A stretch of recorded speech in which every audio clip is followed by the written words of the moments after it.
This episode was sponsored by Slate Black Industries. For grips and accessories, visit slateblackindustries.com. I'm just rolling. Go ahead. No, it is not a FAMAS. NATO compatibility? No, this is not Francais. It is abolition. How difficult it is to get a FAMAS in America?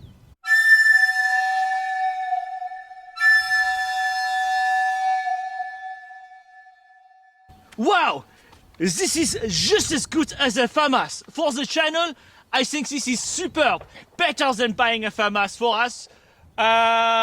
Pretty much the same. Yes.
You don't know this, but I have in the coffee the French vanilla, like the French style. We have a little bit in this rifle. Allons-y. 150. Center.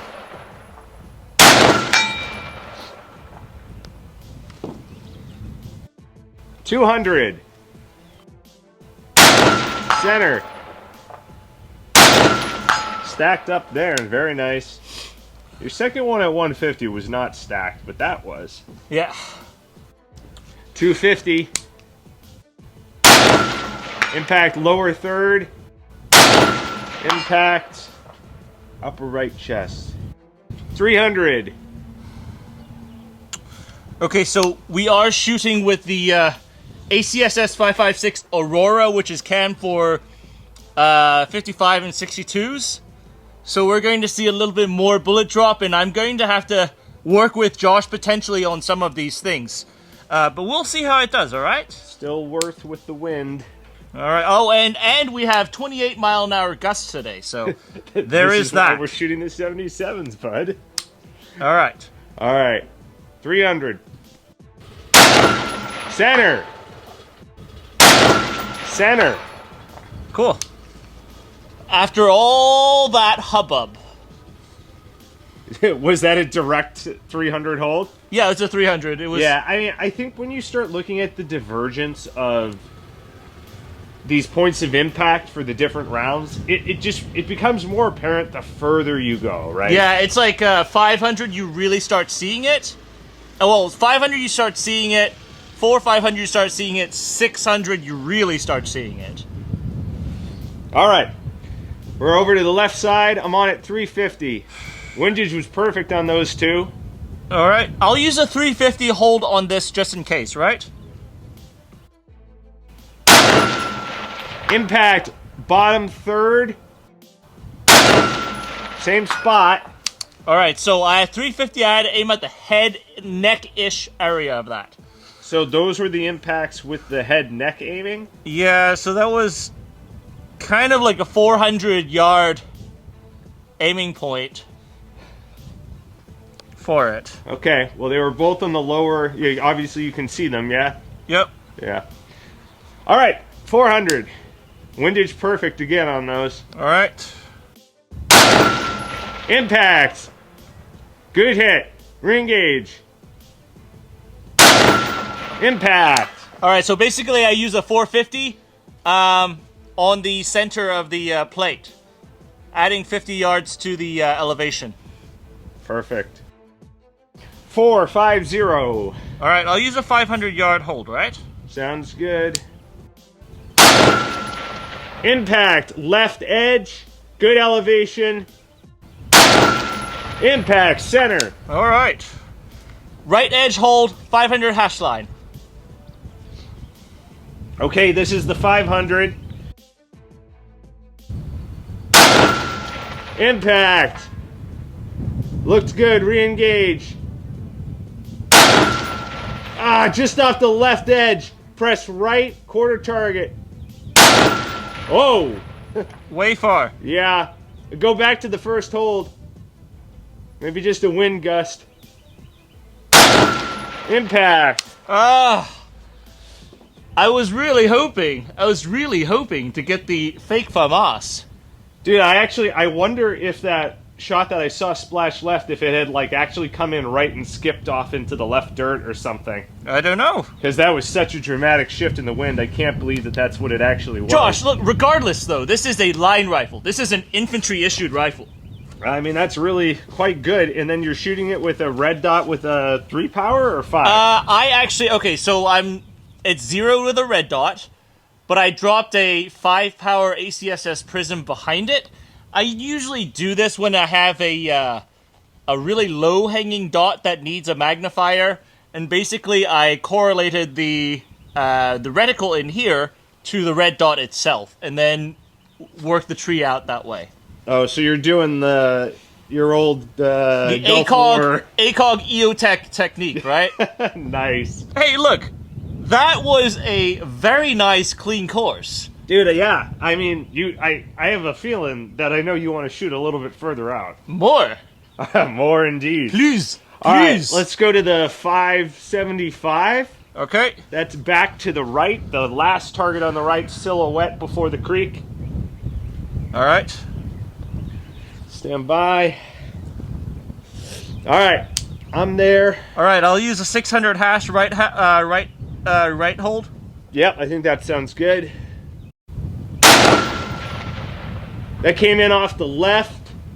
I didn't see a splash, but Trace told me left. Press right, half target. Okay, that was good windage. Come up 3/4 of a target. Those were at the base of the berm. Maintain the windage. Just off the right edge. Just off the right edge. Impact. Belly. All right, so that was closer to 650. You want to try 7? Yeah, dude, let's go for it. The animals are far enough away that I'm comfortable to go for it. All right, okay, this is starting to really stretch it because the optic itself goes out to 800, and I'm having to use much lower on the tree to use 77s due to the lower velocities. So what do you think? You're going to try the 800 hold to start? This is 680. Just because there's animals in the back, I'm going to try 750. Okay. If it hits closer, at least we'll see splash before and not risk the projectile hitting the animals. I'm there. All right, I'll use 750, all right? Yep, on the turkey. Okay, just at the height of the top of his tail feathers, just off the right. So come off elevation quarter and come left half target. Impact at the neck. Nice. Dang, dude, way to go. Look, the Croatian HS Products VHS-2. Yes, it is branded the infamous Hellion, thanks to our friends at Springfield Armory's marketing department. I think it's a handsome rifle. I was telling Josh, no matter how enamored I am with the AUG, and despite this having less features than the AUG, the newest M2, for some reason I'm still drawn to this, and it is a irrational aesthetic reason. But today, seeing it honestly push out, we had 18 miles sustained, 28 on the Gus, 20-inch barrel. What can I say? Yeah. I mean, that's the advantage. It's showing the advantage of the longer barrel and the bullpup platform because it really doesn't look very long. No, it doesn't. It feels, honestly, it feels shorter than an M4. It's very well balanced. It's a military rifle, right? So they gassed it accordingly to a military setting. And it shows, because I'm shooting this on the suppressed setting right now. And it feels like a long stroke rifle, meaning it's kind of like an AK. It's like, it feels like cluck, cluck, cluck, cluck, cluck, cluck. So that was shot with the suppressed setting. That was shot with the suppressed setting. You know, ejection was positive. It cycled everything. It locks back on the last round. I've been shooting this on a suppressed setting and just treating it as normal and adverse rather than normal and suppressed. So it is overgassed, in other words. It is very overgassed. I have heard that the 16-inch version is less overgassed, obviously, with less dwell time. You'll have less gassing. But we didn't get the original, the first release of the 16 because I knew that the 20 was coming, and I wanted to do the 20 instead because that is sort of the infantry standard that is issued over in Croatia. It's used by the Iraqis in limited numbers. Is it really? Yeah, it is. Very strange. But the original one does not actually... The one... This looks closer to the original one because I swapped the lower out with a Lunar Concepts grip, which gives it a much more vertical... It's a nicer grip. It's closer. It clones the original HS Products grip with the HS Product trigger guard. What it comes with, what Springfield Armory directed them to do, was to put an A2 grip with a really weird angle where it's cocked down.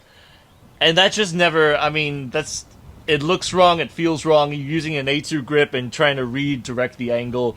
I've never liked that. So I'm really glad that we were able to get this put together this way. The grip itself, kind of, I would say, like at the close range and a little bit too at the long range side, it feels better having a little bit more vertical of a grip. And you know, I'm coming from an A2, an M16 A2 generation of a shooter, so I'm used to that angled grip. Not FNFAL, but you know, a little bit of an angle. I'm okay with that. But this does feel nicer, especially on a bullpup platform. That being said, it's fairly chilly outside. Positive results. Very happy with what we saw today. Yes. Shall we take it to the debrief? Yeah, let's do it. Josh is going to be taking a break for our debrief today. I've got Jordan from Forgotten Weapons. Now, Forgotten Weapons is well known for Ian's enthusiastic affinity to the FAMAS. And of course, this is not a FAMAS. It is an HS product, VHS-2. And Jordan, as our resident Croaboo, Croatian enthusiast, he's going to talk to us a little bit about the backstory, the adaptation, and the development of the VHS-2. Or shall we call it, your favorite name, the Hellion. Oh. The VHS-2, not the, let's cover up the part that says the bad word on it, was basically completely funded in research, development, and production by sales of the Springfield XD. So you're telling me the grip zone helped make this happen? Yeah.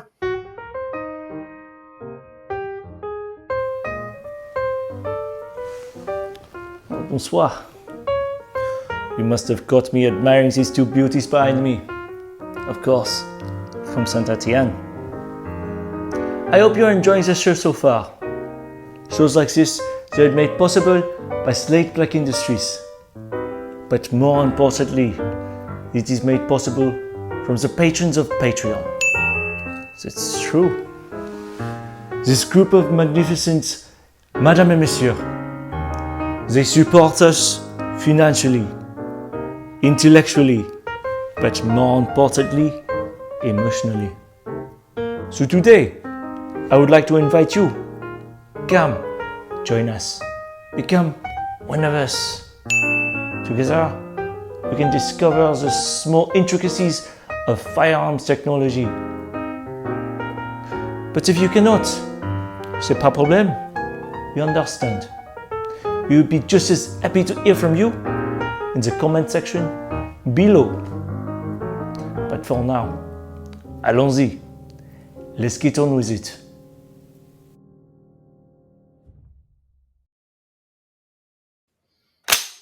Ah, yes, the VHS-2 on the range. Actually, I was pleasantly, not completely surprised. I was pleasantly surprised that it only had 2 misses, but we were also shooting 77s with a primary arms magnifier behind the red dot. So there was some assistance. But were you surprised at the performance of the rifle at all? Performance, no, I wasn't surprised. It's a very reliable and pretty accurate weapon for what it is. So being able to make those hits out to relatively long distances, at least for what most people would do, is not difficult at all. I was more surprised with your reactions to how the gun felt more than anything. We can get into that in a bit because I mean, like, I do think this is, I do think it was a very impressive product from HS Products. To be fair, this is, I think this is, I mean, the VHS was their first assault rifle design. Correct. Yes. Well, the VHS, and then this is a VHS-2 with some updates to it. Now, I shot this in French, in French camo, right? So I did that deliberately because I do know that the VHS-2 has some drawn inspirations. Well, not a little bit, but there's a decent amount of inspiration from the FAMAS. However, through the execution in the long term, it deviated significantly from the FAMAS's operating system. But I don't know the entire story, and sort of like that in and out relationship with a French girlfriend type of thing going on that the Croats had. Yeah. So it is a very long story, but I will try and keep it short. So essentially, it all goes back to the Homeland War in the 90s when Croatia declared independence from Yugoslavia.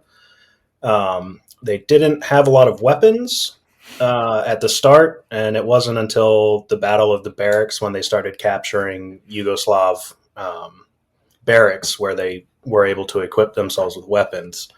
One of the things that happened was there was a lot of foreign support for the Croatians, so you had a lot of active and former military guys from other countries coming in to help. And one of those units was the French Foreign Legion. So the French Foreign Legion comes in to help, and they're, of course, equipped with FAMASes.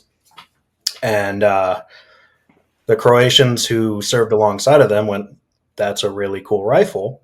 It looks cool. It runs amazingly. And some of them were, let's say, liberated from the French Foreign Legionnaires by some Croatians. I actually know one of them. And that's how the FAMAS basically came to Croatia. And by the end of the war, HS was already, well, it was IM Metal at the time, but HS was looking at making a rifle, and we can go through that whole debacle with the AK thing. Oh, God. They made a bullpup AK, which is ridiculous. Who hasn't? To be fair, Yeah. Who hasn't, though? Because they did it in a weird way. True, but bullpup AK has kind of been this odd obsession with AK countries. Almost every single AK country, AK producing country, ends up producing a bullpup version of it for some reason. They always produce one. Right. And then they go, oh, no. We'll just stick with the standard thing. But so that's where the FAMAS comes into IM Metal / HS product. And I believe it was in 2000, probably about 2005-ish time frame. They produced a mock-up. They created their own rifle furniture mold and created a mold that went over the operating system of a FAMAS. And that was like the trials proof of concept for what would become the VHS. That evolved into the VHS-1, which evolved into the VHS-2. There was a couple in-betweeners while they were going from the FAMAS to the FAMAS system to the VHS-1 system. One was the Tavor. They got a bunch of Tavors, so they made a VHS prototype that was very similar to the Tavor. And then you have the VHS-1 in, I think, about 2007 or 2008. And then, I mean, this whole time they're iterating. That's one thing HS does. They never just release a product and then let it go. They release it and then they slowly iterate over time until, small improvements here and there. And then you end up with, the differences between the XDs, and you end up with the VHS-2, which is a great rifle. But Well, so how did the operating system of the VHS to the VHS-2, how did that whole evolution go forward? So there was actually some really interesting stuff when it came to the VHS-1. When they were trialing it and going through testing, there was a patent filed for a gas delay system on the VHS-1, where basically it would tap gas to operate the gun, of course, but it would also tap gas to behind the bolt to act as a recoil cushion, which is not something I've seen before, but that was like a prototype thing, and they never went anywhere with it. But it was one of those things where they were looking at it, and the lever delay is annoying.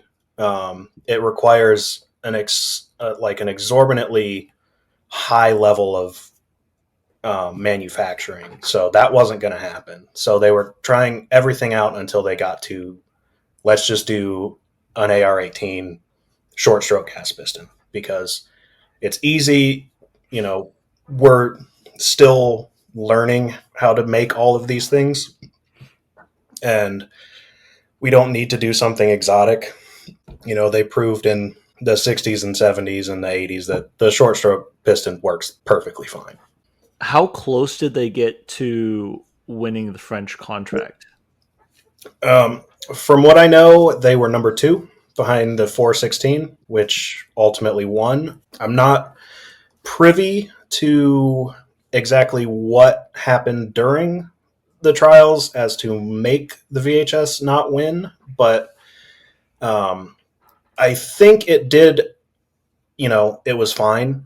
It did everything they needed it to do. I think a big selling point that they were looking for was the French had the FAMAS, and they were looking to replace the FAMAS. So the logical step would be, they have a bullpup. Here's another bullpup. Yeah, but look.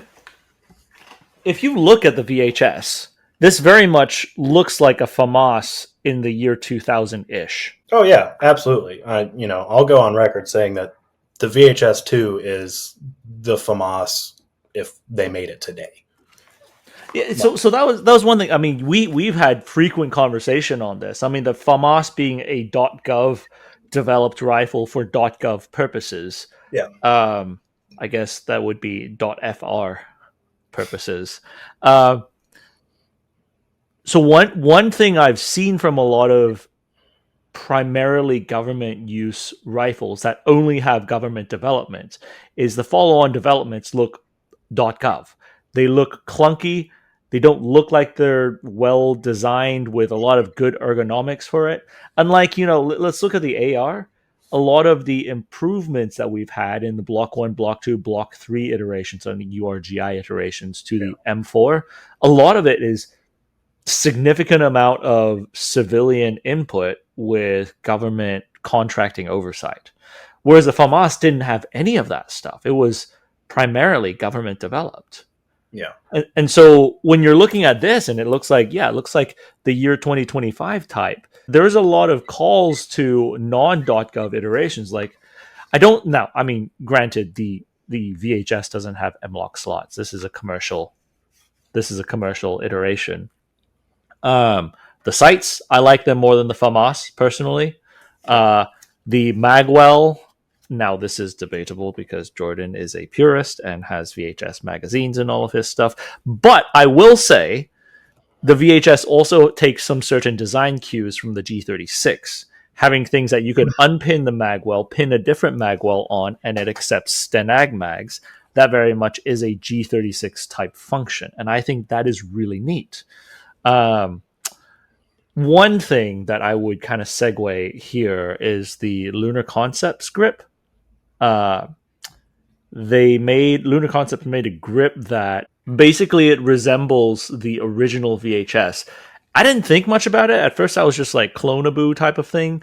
But once I put it on, this thing handles like it should handle now. Whereas with the AR grip, it doesn't feel natural, frankly. Yeah. People will complain about the AR grip, and they're right to do so. It, obviously it's an import thing. But when you feel what the actual rifle feels like, which I've shot a couple times over in Croatia, it's very close, and it's a game changer for how the rifle feels. And it's weird to say, oh, this one grip makes the rifle like shoot better, but it does. Like it fits the hand a lot better than an AR. Well, it's going back to the original design. Like the rifle was designed to be gripped like this. It was an import thing. Yeah, it wasn't Springfield trying to change it for the sake of changing it. I see. They had to change it. I assume it gets imported in parts as a pistol, and they have to 922R and make it a rifle. So I see. Yeah. But as far as a rifle goes, I would actually, when I look at this and I'm trying to like think about this, I think a lot of guys here, because this is available in the civilian market in form of the name that we shall not once again brandish across Jordan's, I'll put it right here. The Hellion. Because this is brought in as a civilian rifle, I think a lot of people try to look at this as like what kind of attributes it has as a civilian rifle, right? When I'm shooting this, I actually really like this in the role of a military rifle. Yeah. So if you're thinking about like M16A4 as the nearest equivalent to this, not bad. It's a bullpup. It's got 20 inches to really juice up that 5.56 on target. It's relatively accurate for what it is. Easy to mount optics. Not necessarily looking at anything outside of that as far as an infantry, like a standard issue infantry rifle. I think it's great. However, if I were to, for a second, look at this from the civilian perspective in the US civilian market, where everyone looks at things in the lens of an AR-15, or better yet, a modified AR-15, it is overgassed. That's a military trait, in my opinion. I don't know if the gas is the same between the 16 and the 20, but the 16, from what I've heard, gases very well, suppresses well, and the 20 is overgassed. But that is a thing that you would want to do for military rifles. The 16 is slightly overgassed, even on the suppressed setting. It's not horrible, but it's not, the nicest thing. But I mean, I think you nailed it right there. It's like people are looking at this like this is the next civilian AR-15 3-gun thing, and it's not, and it's not claiming to be. It's a military infantry rifle, and the only difference is this one doesn't have a third position. HS didn't come out and be like, we're going to redesign the whole rifle to make it the Hellion, more sporting. They were like, you want the rifle? Here's the rifle. And it is what it is. It's a phenomenally accurate rifle for being a infantry rifle. I've seen some, I'm not one of them, but I've seen some people who can shoot it extremely well. But it's probably sub 2 MOA on a good day with the right shooter. I think I was getting about 2, which is to be fair, 2.5 if I'm using ball ammo, maybe 2.5 closer. All things considered, that's not bad for ball ammo at all. That's No. pretty good. I mean, it seems to be like, I think my AUGs are slightly more precise than this, but it's like picking hairs at that point. Yeah, and it'll do fine with that. It's not going to be sub MOA, But it did fine in the field, though. It shot fine, as you see. I mean, yeah, you were able to hit almost 100% with it. Mm-hmm. So looking back at, I mean, this is basically sitting at the SCAR 16, HK 416 sort of ranking. If we're talking about the minimal amount of rounds to complete the course, the perfect scorers, there's only a few. There's only one with iron sights. That's the SG 550, the Sturmgewehr 90. Very impressive. And then the other two would be the URGI, so the M4 URGI. Then the Russian AK-105 modded out is something that I did not expect at all, but it cleared the course with no misses. So this is sitting up there as far as our charts go. Our records show this is actually sitting up there with only 2 misses. It's very impressive for a rifle to do that. I'll tell you, I've shot the 16-inch. I've probably got 10,000 rounds through it. Never really had an issue other than I don't clean my guns. But the cool part for someone like you is this guy. And all your viewers right now are like, oh, yeah, I bought one of those from Springfield. No, you didn't. This is the official issue bayonet that I got from HS Product. I think those were German. Are those German made Acorn? Yeah, they are. Yeah, it's Waffen Technic. Okay. But now I've got the stabby stab. The stabby stab, and that's what I'm most proud of for the 20 inches. I've got this thing, which that's why I was excited about the 20 inches, because it's also ribbed. Yeah, like the FAMASs. Oh, it's 100% taken from the FAMAS. Like this is for rifle grenades. Yeah, I love that. Use rifle grenades anymore? They have their own grenade launcher, but Well, the former Yugo states are actually known for an obsession with rifle grenades, though. Yes, they were used to great effect during the wars. There are some fun stories about those. So I think you've run the VHS in quite a few events, including brutality events, right? 4 or 5 brutalities. How? What were? I know you love it. Yeah. But what were the downsides that you found? So up until this past year, there were no downsides. Mm-hmm. The downside that I found was in Finland during the winter brutality. This is partially my fault, and I would say partially the rifle's fault. Perfect storm of, sub-zero temperatures. I had cleaned the bolt, but I hadn't cleaned the chassis. So there was some carbon fouling in the chassis. Combine that with basically 223 ammo instead of mil-spec 5.56. You combine all those 3 things, and the gun didn't run at all. Even if you put it on a higher gas setting? That was on the normal gas setting. I did 2 stages before I gave up. And I got, I think, 4 or 5 rounds total. Oh.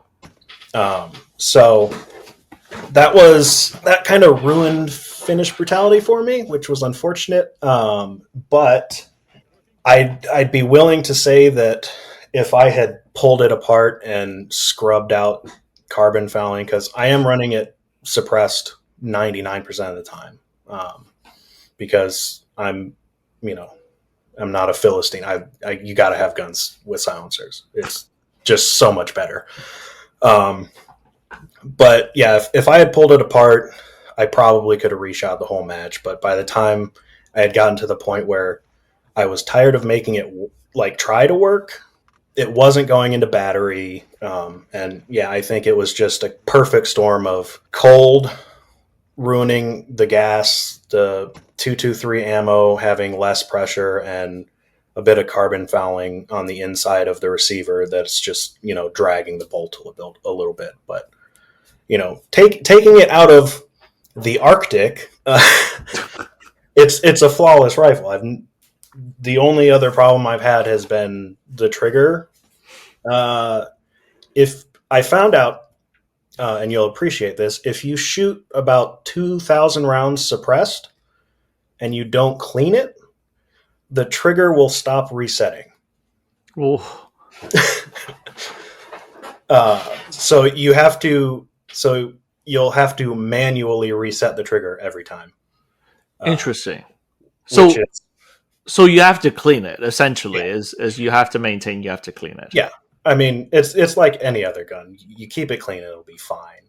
I'm just lazy, and I don't want to clean my guns. I think Brock over at Brass Facts had a similar issue with his, and he does use suppressors quite a bit. We don't need to talk about him because he said some really mean things about my favorite rifle, and I don't appreciate that. I'm just kidding. He has very, very legitimate grievances with the rifle. But again, he's looking at it in a different way than I think we are. Oh yeah. So speaking of that, we're talking about this from a military rifle perspective.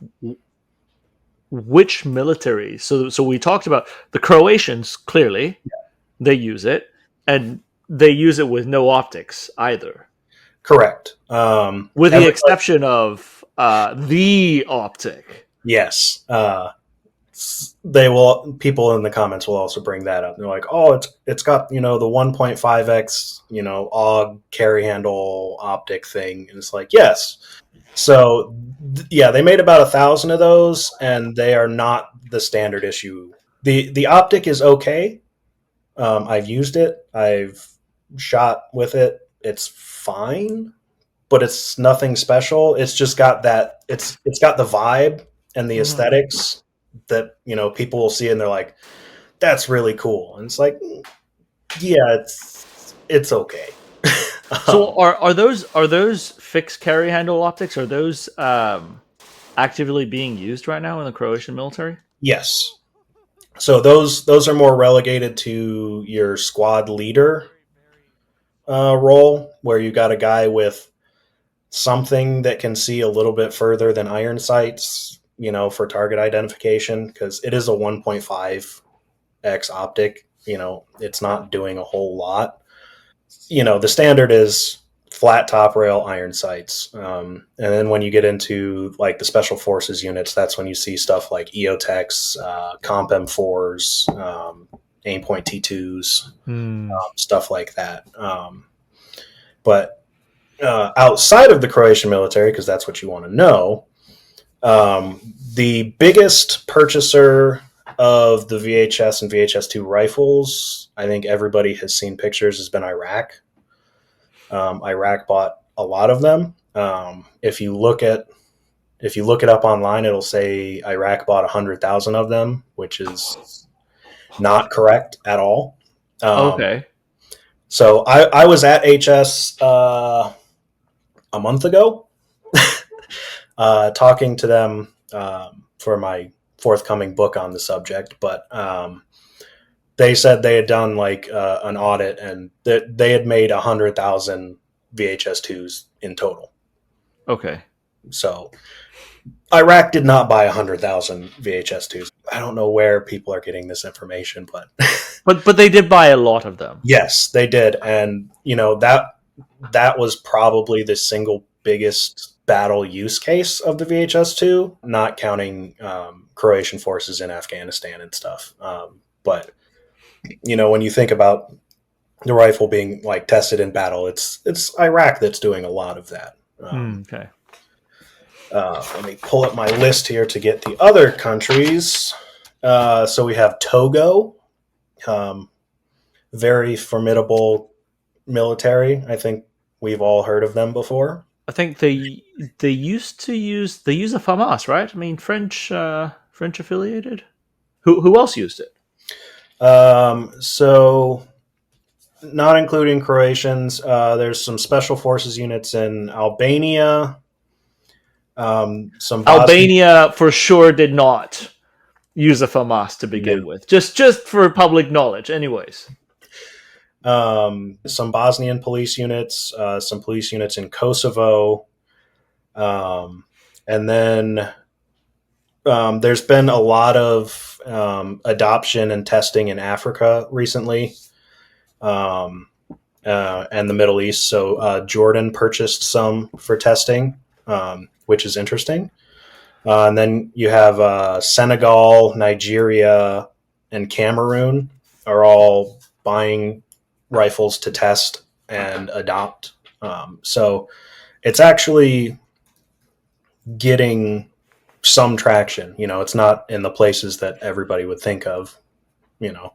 Like France would have been cool, but works just as well in Africa. So it sounds like a lot of hot climate countries are using the VHS-2 to great degrees. There might be a theme here.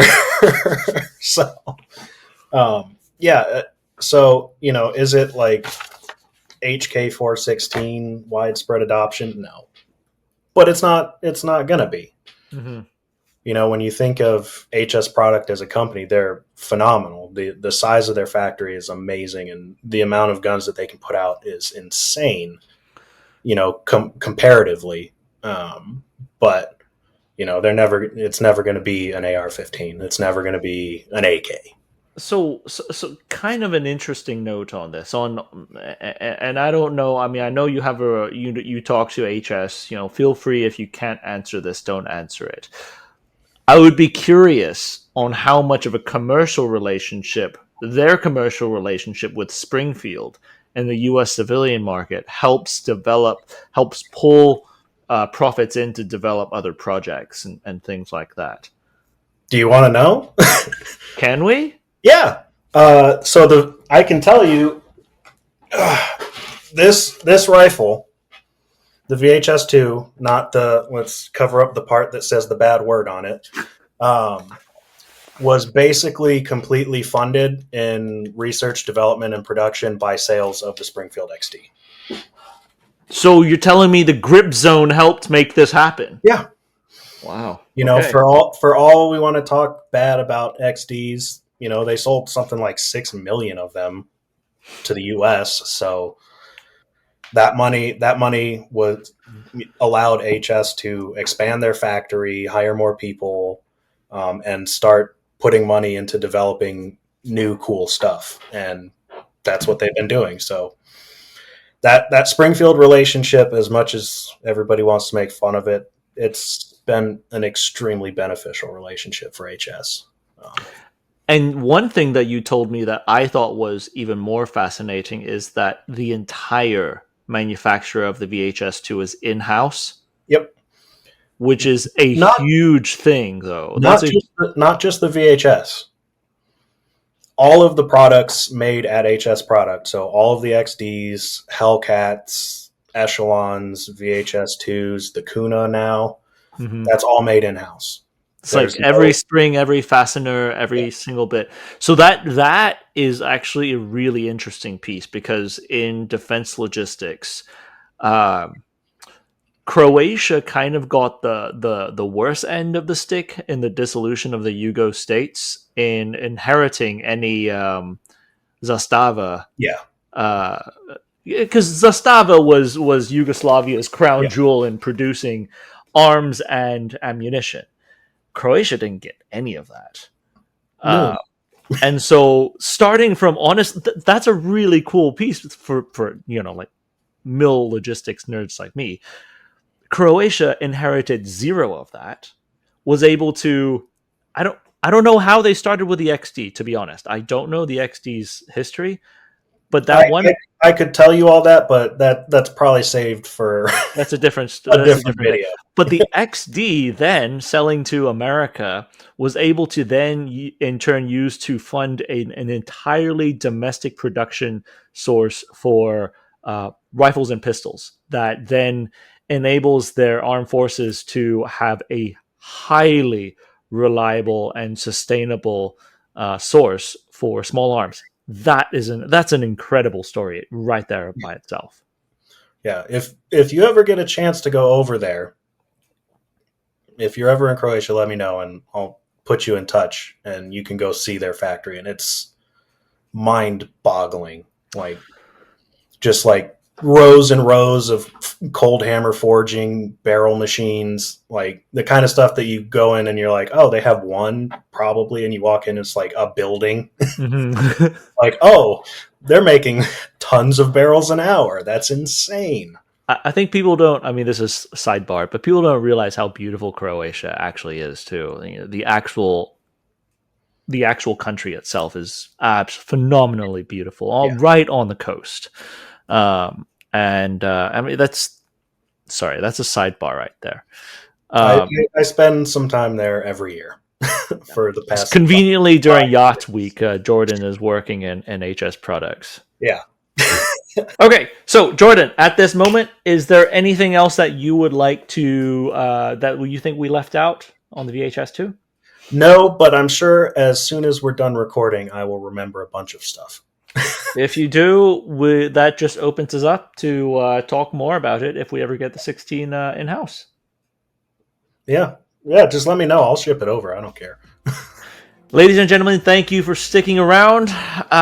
As usual, hit the share button if you find this interesting. But more importantly, you guys made it to the end, and we salute you. Thank you for being around, and we shall see you on the range.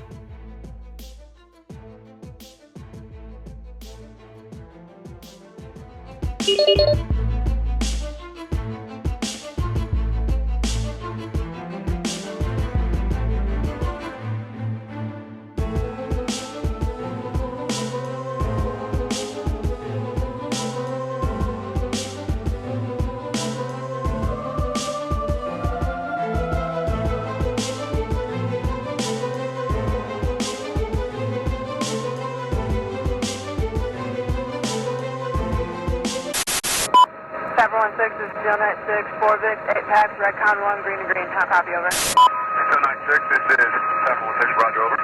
The Hellion. 1 6, Steel 91, 1 pack,